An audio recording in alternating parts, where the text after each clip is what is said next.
sharing our stories connects us. Listen and be connected. Join us for the conversation meeting weekly at the intersection of community and culture. Hosted by Mario Nunez and Joe King Carter. And here we go again. It's Wednesday. It's noon, and you're listening to WMNF 88.5 in Tampa. Yeah. WMNF.org from anywhere in the world you happen to be, adjusting for the time zone changes, of course.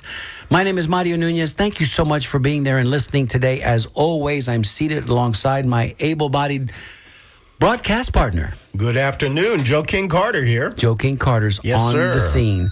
Joey, as we do each and every week, we typically start the shows. And for those of you listening for the first time, we'd like to say welcome, a special welcome to you guys as well. We typically start the show with a sort of a recap of our week. And these weeks are coming at us faster and furiouser. It's kind of like, what's going on? What's been going on? You know, you hear the expression from time to time, all gas, no brakes. And it just feels like that's the way we're living our lives these days, man. It's like the proverbial freight train rolling downhill with no brakes. But we're happy. It's a culture of compression now. I like that. Let me write that down, Joey. Yeah. Culture of compression. Yeah, like the compression in my being neck. pushed together, yeah. Because I went to the doctor this morning and I got a kind of a bad report. I had a CT scan and I got some neck compression. I had a compression between L5 and L4. Yeah. Yeah, no. I got the L5, L4 thing. I got the L5S one, but I also got my cervical spine that's a little bit run amok. Ooh. That said, Joey, how was your week? It was good. I mean, all things considered. Busy? Yeah. You know, sort of watching the world kind of burn a little, but, there it is. Every day. And so for those that have been listening to us and listen to us each and every week, you may notice that Joe is sounding more like the old Joe. Because, for the last 3 or 4 weeks, partner. Yeah, I had that bug. Yeah, that bug that's going around. Please, folks, be careful. And get your flu shot. Are you? I'm all up on my shots. Yeah, but please get if you're the kind of person that believes in vaccination. How about that? Nice. Then I suggest you do it because there's a lot of stuff going around, and COVID apparently is raging back again. I have a whole bunch of friends who are in COVID right now. So take care of yourselves, folks. There's your PSA, that stands for Public Service Announcement from your friend and ours, Joe King Carter. Joe, right up at the top, can we talk about how this week started out on a sad note and it didn't get any happier yesterday? I'll let you talk to the first sad note that we got over the weekend, and I'll take it from there. Well, as so many WMNF listeners know, we lost Rob Lorai, and Rob Lorai is... for those of you out there, if there's possibly anybody who doesn't know who Rob is, he was one of the original, I guess I'll call them founders, one of the original individuals that went door to door and helped create this amazing, the best little radio station in the world. And then he also became the news director, and he was an interesting, amazing guy at doing that. Professionalism was the key word. In fact, I'll give you a little quick insight. In 94, I and others founded the first neighborhood association in Ybor City. And that was at a time of great conflict because certain city fathers and property owners had decided they were going to turn 7th Avenue into a Bourbon Street.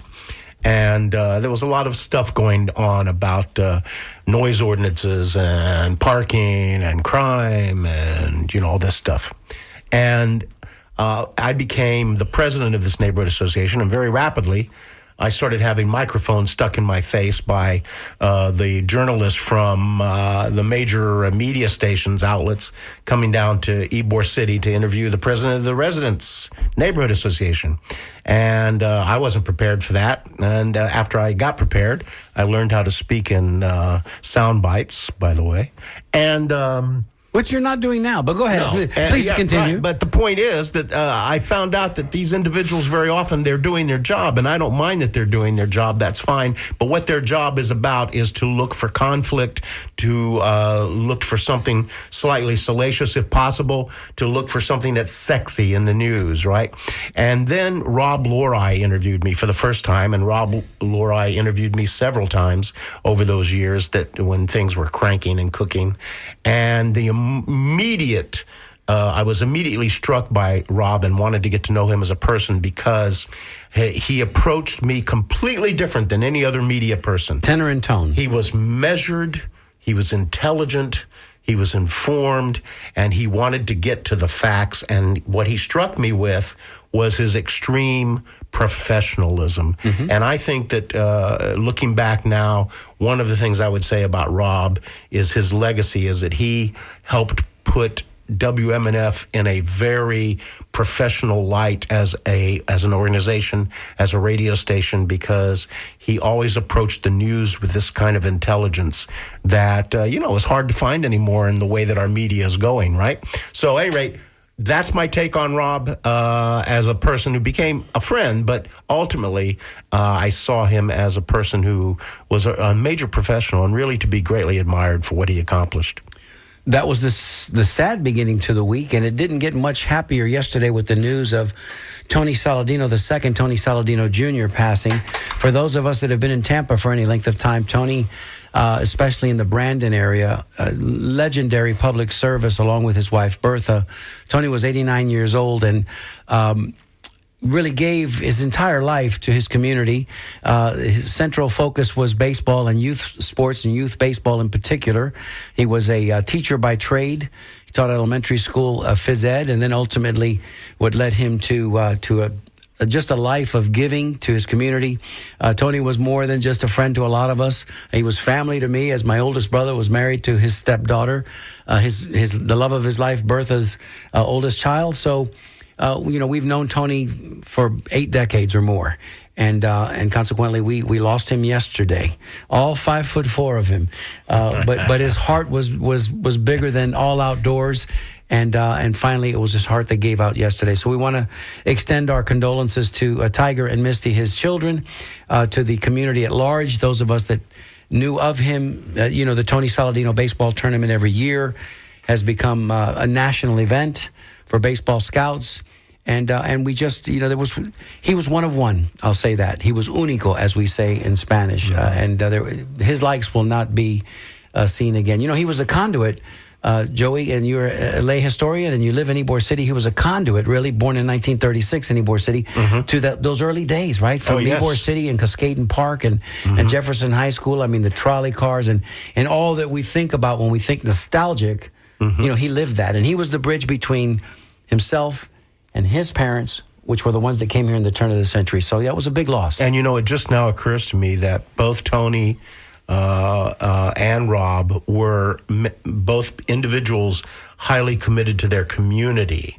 And we are a community radio. The conversation is about community and culture and where they meet. And I think that, people who dedicate themselves to their community are always thought of and loved after. So. And if you put one and next to the other, Rob was about 6'4" and Tony was about 5'4". Yeah. They couldn't have been more polar opposites in their physical demeanor, but giants really and truthfully in their community. So sail on, both spirits, rest easy, both Rob and Tony. Journey on, yeah.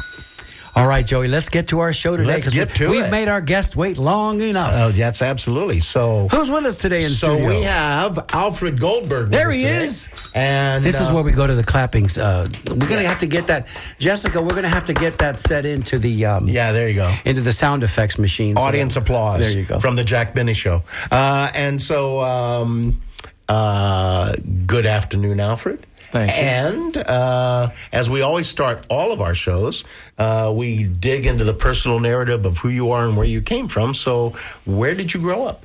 I grew up right here in Tampa. I was born here in 1976 at a women's hospital, it was at the time. Right there on Buffalo Avenue? Yeah, at the time. So I'm a third generation. Tampeño. Yep. Tampeño. There you go. Very well done. Very well. Third generation. Third generation. Well, talk a little bit about that. Absolutely. So my great-grandmother moved here from Alabama at a little bit past the turn of the century in the 1910s. And my grandmother and my mother were both born here, and myself as well. I have an identical twin brother. There's two of you running around. And I'm raising the fourth generation here. That's beautiful. Wow. And so they came, your mother's family came from Alabama. Mm-hmm. Was a banjo on her knee? Quite possibly. Okay, I don't know. It's a song lyric. And so you grew up in what part of Tampa did you grow up in? When I was a little baby, I was in South Tampa, and by the time I was old enough to realize where I was in Carrollwood. Okay. All right. And so you're going to school where?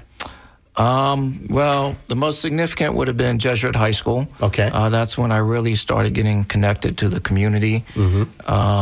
Was not an athlete, did not participate in sports while I was a student, other than going to watch them. Your brother, did he participate? Or neither of you Probably two? less than I did. Okay, there you go. Just wanted to Yeah, make it but clear. as you know, Jesuit has a very strong community service program. So just by doing the required community service, I started getting connected in the community. And long after graduating from high school, it just compounded year after year until I'm known as a pretty public figure in the community. And your leadership skills were honed probably even before you knew what that was, back in those early days, working with the service groups at Jesuit. Did they have, Interact and Key Club and all those kinds of clubs? They did. A lot of times those were populated more by the athletes, jocks? the jocks. Jocks, sure. So I was not that involved in, say, Key Club. But people do ask me, where did you learn to be a leader? I'm like, I don't know that I learned to be a leader. I just kind of evolved into that role. Sure. Into that Interesting. role. Yeah. But you took to it. Right. And, those of us that know you know that you don't shy away from it either. I mean, you're involved in a lot of different organizations. We don't want to jump too far ahead in the story, but yeah. Yeah. Joe? So if we saw you when you were a kid, you pick an age, 11, 12, 14, whatever you want. What kind of person was Alfred running around in those days like? Probably, you wouldn't believe it today, but I was probably a very shy, quiet person sitting behind a computer. Really?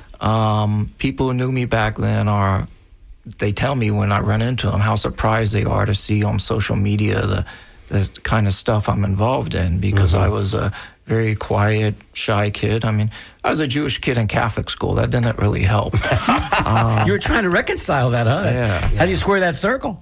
Well, But it worked out for you. You made lifelong friends. Jesuit, to have that on your resume is pretty strong. Oh, I wouldn't trade Jesuit for anything. In fact, both of my kids have Jesuit names. My oldest is Ignacio, like St. Ignatius, and my youngest is Sergio Francisco, after Francis Xavier and Pope Francis. Wow. So, very good. Two very sexy names, by the way. My rabbi was confused. But, Well, Jesuit also has this, certainly this history of high scholasticism. 100%. And people who come out of Jesuit come out with a really leg amazing up. education. Yeah, and a leg up. absolutely. Yeah. So I also want to let you know that I personally appreciate today that I have a non-jock friend on There's no doubt about it. on board with me. I here. knew you were going to mention that A before we non-jock. I just We'll leave all the sports talk out today. You've just taken away some of Mario's tools. He's going to have to dig deeper into the toolbox. But I know Alfred pretty well, so that's good. Yeah. So we leave high school, and you're still a shy guy. How does that work? I'd say, yeah, I was still pretty shy at the University of South Florida. I probably didn't really start emerging from being shy till toward the end of my collegiate experience. The classes were smaller, and as you said, Jesuit does instill a love of knowledge and scholastics. So I tended to read beyond what was necessary and do my own research, and so I would engage in a lot of conversation with the professors, and people would gravitate toward me and as if I was, a leader of a particular sort of authority, yeah. An authority. Leadership is, I've experienced it myself, and it's an interesting concept because we do in our culture, we often use sports as a metaphor for leadership, but leadership really comes out of a place that is so very personal, right? I mean, don't you feel that way? That you sort of, it sounds like maybe in your college days, you started to emerge out of the shell a little bit. Yeah. I went through Leadership Florida, and we actually had some training in leadership. And it's not something I've ever studied. So it's interesting to me to learn that there are multiple styles of leadership, and we took tests to understand the kind of leader you are. And I was a bit of an oddball because they said that I filled multiple brackets. Yeah, you didn't fit into one category. Like, I needed to be the leader, and that was not the case when I was younger, but I guess I developed a taste for it. Right. That You won if a few games, as it were. Yeah, exactly. You won a few games. And if I didn't fulfill one of those categories, I would jump into the next one until finally I got people around me. But it is about service, if you ask me. So I don't necessarily find myself leading organizations by just coming in from some appointment and having assumed authority. That's got to be the hardest one. Yeah, that's one I would never be interested in. You know, if you high join a political group, figure said, "Hey, this guy's in charge," right? Yet I've not worked my way into that position. There you go. I would not be comfortable. So most of the organizations I start as a volunteer. foot soldier. As a foot soldier, sure. And you know, very quickly I tend to move up as people see I'm not going to ask anyone to do something I would do, and that I'm willing to give, and give. And eventually, you know, people start to follow. Well, I think leadership that comes out of ego, which is kind of what I hear you saying, is never ends really well.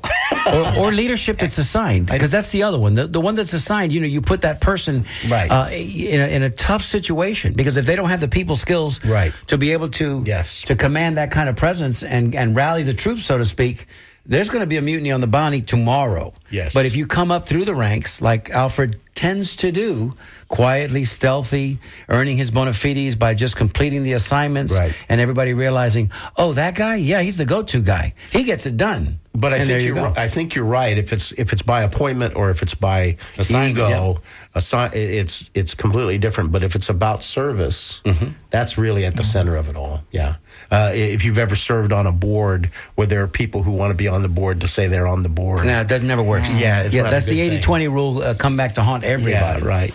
So in college, what happened there? What was going on there? You go Bulls. Go Bulls. We did not have a football team yet at the time. But definitely Go Bulls. Right. Betty Castor was president at the time. I think Judy came in right after I left, but I've got to know Betty, Judy, and Rhea pretty well. So I studied history and economics. Strangely, that's not a field that I really did much with. Still love history.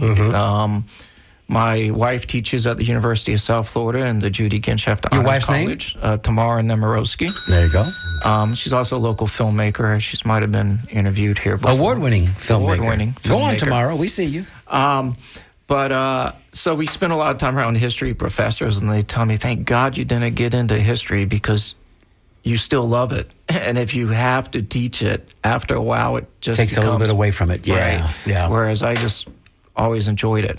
But somehow I ended up in computers, I guess, you know, in the 90s with the .com bubble. That's where the money was. And I taught myself how to program, and then in the early days how to build websites, and all self-taught? My own self-taught? company. All self-taught? There's some people who help, but it wasn't through like institutional learning. No, it's just your motivation to want to know I how had to do mentors. that. There you go. Right. And that led you to, what did that lead you to at that time? So, interesting. I never really think about these things, but that's what we're here for, Alfred. That's what we're here for. You're on our couch, so to speak. You asked for it. Yeah, so I started the company. It was originally called Absolute Mobile Solutions, and we were developing software applications for the Palm Pilot. That kind of dates me there. We do remember the Palm Pilot, though. I still have one. I should have brought in.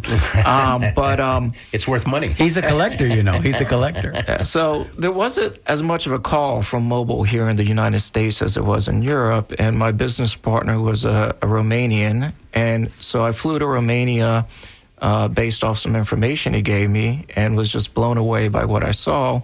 And so we established an office in Romania, and for many years we were developing mobile solutions for Western Europe.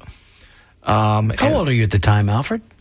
Gosh, I don't know, 20s. That's pretty, that's pretty forthright. I mean, that's like you're standing on your own 2 feet saying, I'm gonna bust out. I'm gonna do something impactful. You know, it's one of those things. Because at 20 in your 20s, you know, a lot of us don't know what we're doing. Well, I was young enough and dumb enough not to know that there was anything that I could do. Oh, good for you. So, good for you. Yeah. that nobody said I couldn't. So I we stopped did. you. I'm sorry. You were in Romania. Please continue. Yeah, so we established the office there, and very quickly I started getting involved in the associations that represented Romania's IT sector, and they were working with USAID and others to kind of move from their communist past to, a capitalist society. So the USAID was helping them brand these industries. Mm-hmm. And next thing I know, I'm in a leadership position in the Romanian American Chamber of Commerce. I'm helping organize missions to San Francisco, to New York City.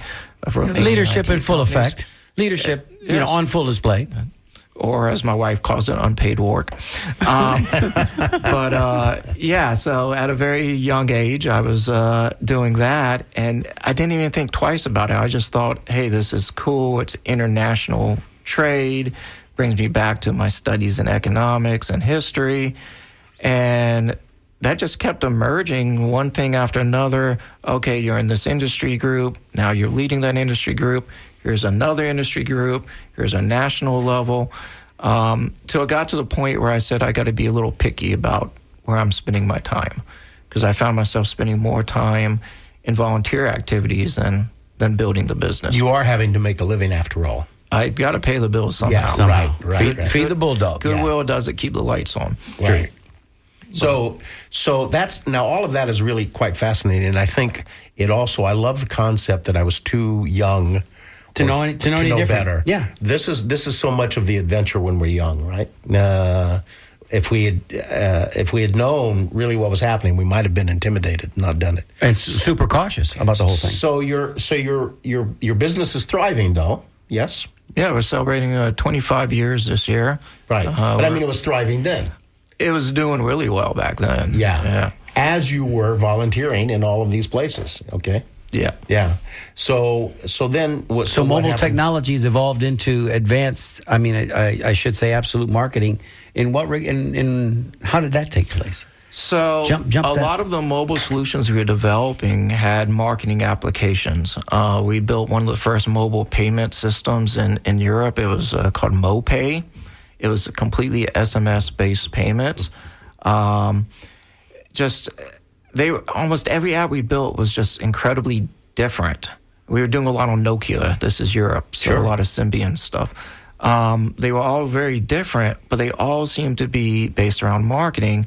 And clients started asking us more and more marketing questions. So we started, again, we never wanted to say no. So we started taking on that work and hiring marketers here, web designers, SEO, social media, that kind of stuff. And eventually my Romanian side of the business and I went our separate ways, and I ended up still holding all the marketing stuff, and he held all the majority of the software development. So it's one of those business stories where, sometimes businesses have a split and everybody hates everybody. That's not the case here. We still keep in touch. We're still good friends. I've known you for a hot minute, Alfred, and I know Joey's just coming into your world now like this, but it strikes me that I don't think Alfred Goldberg, because of his temperament, because of who he is, because of how he developed his personal skill set, has too many natural enemies. Bro, you're a nice guy that is a very smart guy, and you navigate the worlds you live in pretty stealthy. You kind of do your work quietly, but it's effective. You know all the power brokers, so it's not like you're not well leveraged in the community. And I think you're an incredibly nice person. So I mean, and in today's environment of wolf eat wolf, that's rare. Yeah, Speak to that. Where'd that come from? I'm not sure where it comes from, but I'll tell you, I don't hold grudges. Somebody can do me wrong and see him down the road, and it doesn't really affect me. I try not to step on anyone's toes. I don't have any enemies that I know of, but I'd be very foolish to think that everybody likes me. But I would say Joey that and I feel that way too, right, Joey? Joey and I feel that way. the few times I say somebody was in opposition to something, it wasn't me personally. They didn't like maybe something one of the organizations I'm involved in was doing, or they were competing over a resource. And it was never. You were at odds personal. with them for that reason, not personally. Exactly. And even in those cases, I can't even think of one where it was apparent. More like you hear through the grapevine. Ask about go back to the family structure again. Talk about mom, dad, because his dad was a military veteran, and there's an interesting story there. And I think you just asked him. Yeah, I did, didn't I? Yeah. Let's do this. Let's do this. Let's go ahead and do our station ID. When we come back from that, we'll delve a little bit deeper into a little bit more family history, and then we'll talk about what you're doing today. Sure. Hi, I'm Taryn Barbas Kramer, and you're listening to The Conversation with Mario Nunez and Joe King Carter on WMNF 88.5 FM in Tampa. That's the great Taryn Barbas Kramer, and we owe a debt of A gratitude. true powerhouse, by the way. Wow. We owe a debt of gratitude to Alfred Goldberg for suggesting her as a guest for the conversation, There you because go. she was wonderful, and we will have her back at some point in time because she has a lot to say, and she's Yes. a Tampeña of note. Hey, listen, if you'd like to join us here on the conversation today, feel free to do so. We'll take your calls. We'll entertain your calls, 813-239-9663. You can always send us a text, 813-433-0885. Jessica is standing by to read your emails to us, dj@wmnf.org. Joey? There we go. Well, he asked the question. Let's talk a little bit more about your family. Sure. So as I said earlier, my mother was born here, but my father was not. He was from New York, and he fought in the Second World War. He was in the 45th Infantry as a heavy machine gunner. Mm-hmm. Wow. If you've seen the movie The Liberator, that was their story. They were the first into Dachau, and I don't have it for certain, but I'm pretty confident my father was amongst the ones that went in with Felix Sparks, because I do know that the company Felix Sparks brought in was my father's company. Wow, that's pretty cool. And he specifically brought in the heavy machine gunners, and my father was one. Sure. So there's a very good chance that he was literally one of the first people Did you into hear the any of those camp. stories growing up, Alfred? Did your dad? Because a lot of those World War II vets, they internalized all of that, man. They didn't share too much of that. He would love to watch World War II movies, but not really share too much about his own experience. I do know that until the day he died, he'd have nightmares about what he saw in Dachau. Of course. And I mean, there was cases where his wife, he was remarried. My mother and him were divorced. His wife would burn food, and he would have to leave the room because just the smell would bring back memories God. of the camp. And Unbelievable. We're talking 60, 70 years later. Yeah. Well, of course, those guys suffered what we now call post-traumatic, post-traumatic syndrome, shell shock, whatever you want to call it. It becomes something really horrific. I can't imagine experiencing Dachau as you walk in and see all of that. It must have been just horrifying. I'd say the extra layer to that is he was Jewish himself. Right. So to be a Jewish soldier from New York and walk into the camp and see what was there, that had to impact him. Change your DNA, I would think. Amazing. Well, and so was he a little older when you were born? He was. That was one of the things he used to get upset because people would think he was our grandfather. He had that New York temper, so he Short fuse. He would let people know what he thought. But we always thought it was funny when we were younger. But now that I'm older, I realize that had to be an annoyance to him. Right. Well, sometimes an older parent can be there are many gifts that can be given by the older parent, because there's some wisdom there and things like that. So having a grandparent for a parent's not a bad thing. Right. Patience, too. Absolutely. So, is there anything else about that you wanted to say about your father's experience there? Just what brought him to Tampa was the family owned a electrical company that did a lot of government contracts, and one of the contracts was with the FAA. And his company did the runway lights on Tampa International Airport. Nice. Wow. And some of the work in the tower. And that's actually where he met my mother. She was working for an attorney, and he hired that attorney while he was doing business here in Tampa. Mm-hmm. So we'll go back to your business and how this connects you to some of the things you're doing today. Could you talk a little bit about that? Sure. So It is a marketing agency, 25 years this year, and a lot of our clients, thank you, a lot of our clients are local institutions like Alessi Bakery. We've worked with Mosey, we've worked with Zoo Tampa, Chicho Restaurant Group. So having clients like that, really, Metropolitan Ministries as a client, really exposes you to leaders of those organizations and often presents you for opportunities to get involved. One of the things I'm working on is trying to get my staff more involved so that we can spread the love a little bit further than just me. But I'm not even sure what led to this, but one of the ones I'm really, and we actually have a board meeting tonight, involved in is Tampa Sister Cities. And I think it was that Romanian connection because I had an international business. Now, it wasn't importing, exporting goods. Nothing was going through Port Tampa Bay. But people got to know that I was involved in international stuff. And so I was an investor in the EDC and became part of the International Trade Task Force. And Mayor Buckhorn did a mission to Israel. I'm also on the board of Tampa Bay Wave, which is our local technology accelerator. So these things all kind of came together at that point where the Mayor Buckhorn was part of a trip to Israel. I'm a member of the Jewish community. I'm also involved with Tampa Bay Wave, and the purpose of the trip was to study entrepreneurship in Israel. So all those items came together and went on that mission. It was a very interesting mission. Returned, and then I got a call that the mayor would like for me to look at being more involved in the Sister Cities organization.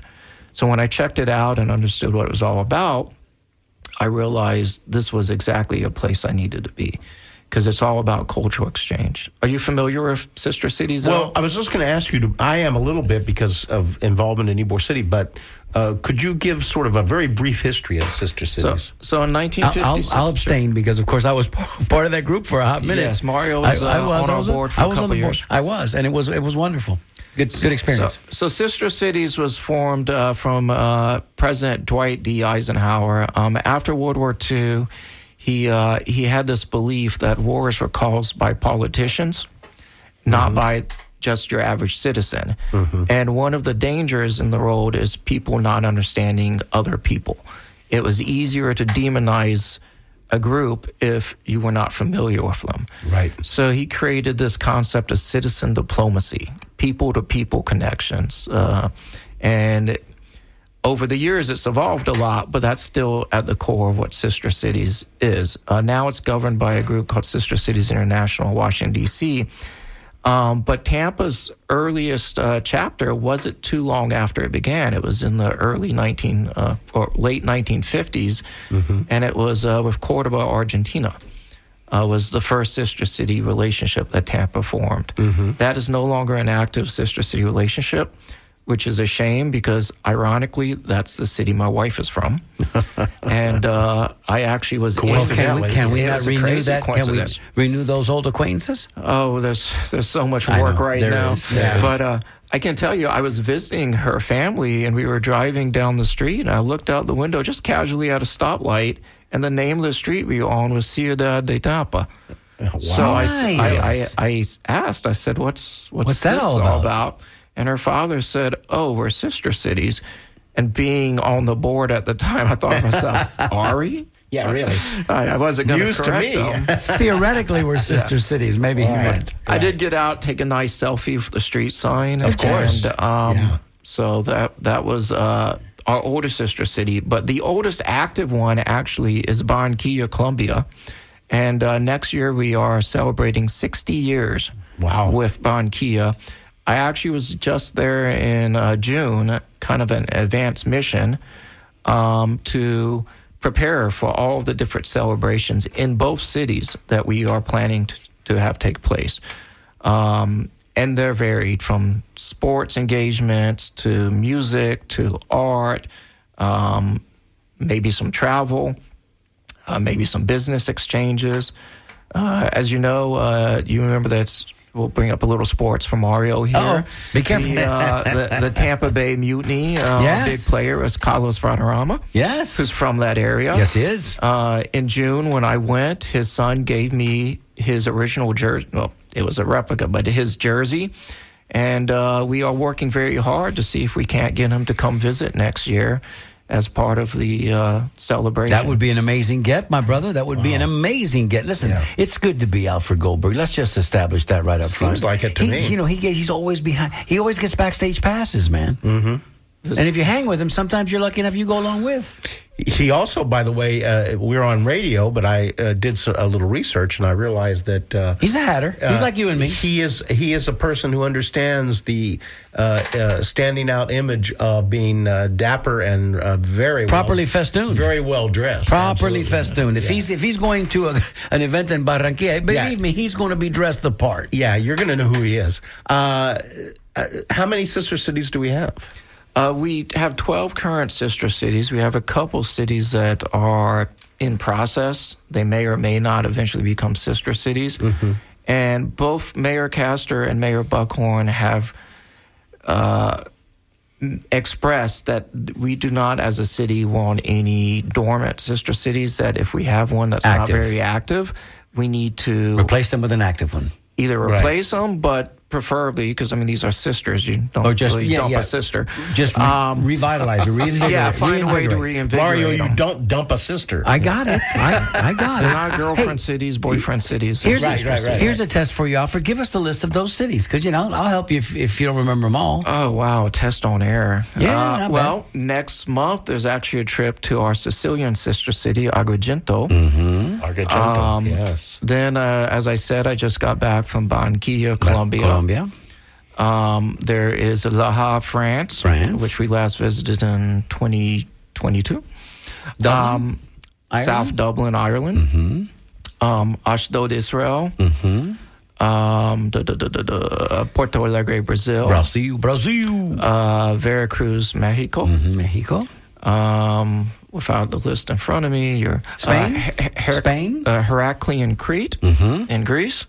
Oviedo, Spain. Oviedo, Spain. Izmir, Turkey. I'd say he's there. No, Are you there? I was kind of trying to help him a little bit, but I think that's just about it. Yeah. Gosh, no, China. Oh, yeah, Lanzhou, China. Excellent. Wow, excellent. And so this is a cultural exchange. Sometimes we get the opportunity to do some business. Let's talk about what happens in that exchange. That's what people would like to know. So every city's a little different, but we have frameworks that we try and push. So we have, for example, a woman named Yasmin Ormouche, who's in charge of our youth and education program. And she works with, for example, Hillsborough County public schools, some of the private schools, to try and increase cultural exchange for youth. Sister Cities International itself holds several competitions. They have something called Youth Ambassador Program, and she oversees that. For other cities, it often comes down, because every city has a committee. We call them affiliate committees. So every affiliate committee, depending on its makeup, may have different interests. We try and homogenize them, but it doesn't always work out. Right. So our French sister city is very strong in legal exchange. So the Hillsborough County Bar Association actually has an agreement with the bar of, I think it's Upper Normandy, maybe Lower Normandy, can't really remember. But every couple years, a lot of French judges and attorneys will come here, and then a couple years later, a bunch of our attorneys and judges will go there. They learn a little bit about differences in the legal system. They attend seminars, and they exchange, best practices. They were here last year, the French judges actually, and I went to part of their program, and they were studying about the dogs that they have. So if you have youth who have to testify, often they're very scared, and there's a program, I'm probably not doing it justice, but there's a program in the courthouse in which they spend time before having to, With like service animals, actual dogs? With like really friendly dogs Okay. to, help them calm their nerves and also sometimes to feel safe. They feel that, the dogs are protective of them. If there's anybody that wants to join the organization, is there a website or a Facebook page they might be able to navigate towards? Well, Sister Cities is tampasistercities.org. We're always looking for volunteers, and definitely the Columbian celebrations next year are going to need a lot of support. We do form partnerships with other community groups in the in the area. So, like the Italian Club has a lot of affiliation with our Italian Sister Cities program, and vice versa. And we know the Italian group that goes to Agrigento is a vibrant. With our connection, Tampa's history with Sicily. Boy, you always sell out those adventures. Yeah, they sell out a bus, sometimes 2 whole buses. So that's between 50 and 100 people. And then people are still mad they can't get in. Oviedo, Spain, is another one that does a lot too. Again, with our history, our history, yeah. A lot of our sister cities, it is the historic tie that brought them about. Ironically, Barranquilla, there was not a lot of strong ties when it was created, but it's become one of the strongest, most vibrant members of the program. And there's a large population from not just Colombia, but from Barranquilla, right here in the Bay Area. So it begs the question, how much longer are we going to have to wait before we can get a sister city in La Habana? Because Havana should have been the biggest sister city, and it was our biggest sister city forever until 59, right? Yeah, so, that's a very touchy subject. It is citizen-to-citizen diplomacy, but it has to be blessed by the highest levels of authority in both cities. In both governments. Right. And we've never really had that from both mayors. We might have had one mayor on one side or the other, but never both mayors.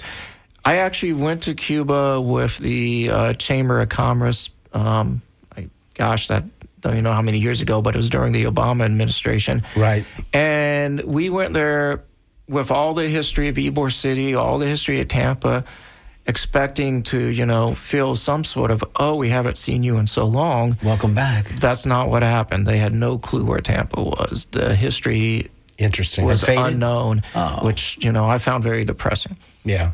As one would. Yeah. So let me just ask you on that subject real quick, because it's dear to my heart, is if our mayor and their mayor were wanting to somehow connect, that connection could not occur, could it, with our relations with Cuba as it is? That's probably outside my pay grade. If they were both willing to take that risk, then they could. But some countries do require, like, the federal government to recognize it. I would be surprised, and this is something that we might want to research. There probably are some sister cities with Cuba. Just none that I'm aware of. I have an idea, Alfred. Tell me if you think the idea has any merit. I think what we should do, because we have the keys. I know someone who has the keys to Marti Park. We could probably open the park and then chain Joe to the Marti statue inside and say, we're not going to unchain him until the two cities agree to become sister cities. What do you think, Joey? Well, it's fascinating that people that come through our Visitor Information Tell that Center story, Joe. in Ybor City are not aware that Marti Park is Cuban soil. And it always astounds me and that they are not aware of it. It just seems like they would be. Because it's really the only piece of land in America in that situation. So my office actually overlooks the Jose Marti Park in Ybor City. So I actually can open my window when it's not as hot as it is today, and I see people coming into the park. And you have tourists to come into the park, but what I've also seen, this is very touching, is Cubans who are not able to communicate or be with their family back in Cuba will come into the park to share news, to leave flowers, all sorts of stuff, and it's a very touching thing to witness. Is your office in the Pedrosa building, or are you behind the? May I ask? It's one of the new buildings. I always have trouble remembering the name. Okay. You got west of the park. One next to Gomez. Gomez. Okay. Yeah. Well, I'm one of the people that conduct those tours that go into that park, and I will tell you that I've had some amazing experiences in that park, in which Cubanos are listening to me talk, and so they feel they have entitled ownership to the conversation, so they'll jump right in, and they will say things to me that really stagger me. I've had people say to me, Jose Marti is more alive today than he has ever been, because for them, that issue is still there, of course, right? A communist country, and that he was the liberator. And so it's a very interesting part of our history that Tampa needs to be more aware of and connected to. How great is it that you get that experience every now and again that's touching as you describe, when you get to see it, because it just brings it all back home. You can walk to Cuba anytime you'd like. Right? Yes, you can. With a Cuban sandwich. We should do. Right, with a Cuban sandwich. There you go. And a cafe con leche. That's our friend Alfred Goldberg, everybody. Listen, we've just got about 10 minutes in the show left. If you've got a question or a comment for Alfred, or you'd like to offer something on Rob Lori or Tony Saladino, as we alluded to at the top of the show, now would be your chance to do it. Don't let time run out on you. It's 813-239-9663. The text is 813-433-0885. Jess, do we have any emails that we would like to read presently? DJ@WMNF.org. Yes, Gemini says, rest in peace for Coach Saladino. And Eugene Bell appreciates the fact that Jesuit is being spoken about. He asked the name of our guest. It's Alfred Goldberg. But what was his graduation year? Both of his sons attended Jesuit, and he attended USF. That's from Gene Bell. Thank you, Gene. 1994. There you go. So Jesuit has a legacy. I mean, you know, if your grandfather went to Jesuit and your father went to Jesuit, there's a good chance you're going to go there as well. It's just one of those things. University of Florida, the same thing. You know, Plant High School, the same thing. That panache, that cachet, it still plays. I mean, if you look at the campus now, it looks like a small university. Oh, yes. You know, it's gorgeous. The Gunsmarts have done a great job, as well as many other legacy families here, to make sure that everything keeps moving in the right direction. And you're developing tradition. You know, when you have of course. when you have generations that go to the same school, you're developing a tradition within your family. It means something. It's a very strong alumni network, and it doesn't matter what year you graduated. You feel like you're always part of the family, and you still get invited to what's called the senior alumni dinners or lunches. And I've attended quite a few of those. It's been a while, so I probably should go to another one. But reassert yourself, sir. Yeah. Class of '94, represent. That's right. So what is on the horizon for Alfred Goldberg? Alfred? Yeah. What's happening next? So we've already talked a lot about the Barranquilla celebration. I want this to be one of the biggest events that we've ever done in Tampa related to a Sister Cities program. Cool. So it's getting a lot of my attention. But Tampa Bay Wave also. Tampa Bay Wave supports technology entrepreneurship in the Tampa Bay area, and we have several different verticals we focus in, and they've got a blue tech one right now. That's very exciting. And we've got some big things happening there. What's blue tech? Describe it real quick. Blue tech is technology related to anything, oceanic or weather. There you go. It could be, and it often has dual use. So that's happening right now. But, I mean, there's just a lot of stuff happening in Tampa Bay, and I just find myself pulled in different directions. I'm going through the Leadership Tampa program. Trying to be a father to those two boys. Yeah, my son's Sergio's got soccer tryouts today at school. Good luck, Sergio. Good luck, Serge. You've got that Argentine blood. Come on now, wear that number 10 jersey. Wear that number 10 jersey, Sergio. Yeah. So, and I saw you at Cafe Con Tampa. I saw that presentation, and I thought you were very interesting in all of that. What was that experience like? Is finding fun there with Bill and the group? I've known Bill a very long time, and their offices for Tucker Hall's right outside of my doors too. Right. So it's always good. I try and make those as much as I can. Since I take the kids to school, though, it's often hard to get in there. But it's an early riser that Friday. It's an early. But I love the variety of speakers that Bill gets, and the audience. There are the usual suspects in the audience, but there's often interesting new characters to meet. And for all the different nonprofit activities I'm involved in, it's a good place to meet, to find new partnerships. And as funding is, I mean, that's a big issue right now. With all this stuff happening at a national, state level. and local Sure. level, Sure. Yes. I think partnerships are going to be more important than ever because we're going to all have to do a little more with less. Yes. Until we Yeah. can right the ship. Right. I think that there will be a give back, but it's going to take a minute. It's going to take a minute. Well, maybe the effect will be that community becomes stronger in every sense of the word, local and state and federal. And as long as it promotes voting, we don't mind that, right? Yeah, as long that's as it true. inspires people to get out and vote. That's true. Yeah, absolutely. So this celebration is coming up. What's the dates? Do we have some dates? Can you share with us? Well, the first announcement is going to be September 7th. That's when Mayor Castro is having a little event at City Hall where she's going to announce her intentions. And then after that, they're going to start releasing dates. But there are so many different events in the works with so many things to, schedules to Hispanic Heritage Month coincide. is coming right up, my partner. Absolutely. September 7th is a very special day in my life too. I digress, but I'll just say it right now that it's my anniversary with my lovely wife Sally. Most of you guys know that, and there she is sitting right over there. Hello, So Sally. yeah, this year 45 years, y'all. I don't know what that is, but that's how long. Listen, if you stay alive long enough, the time will go by.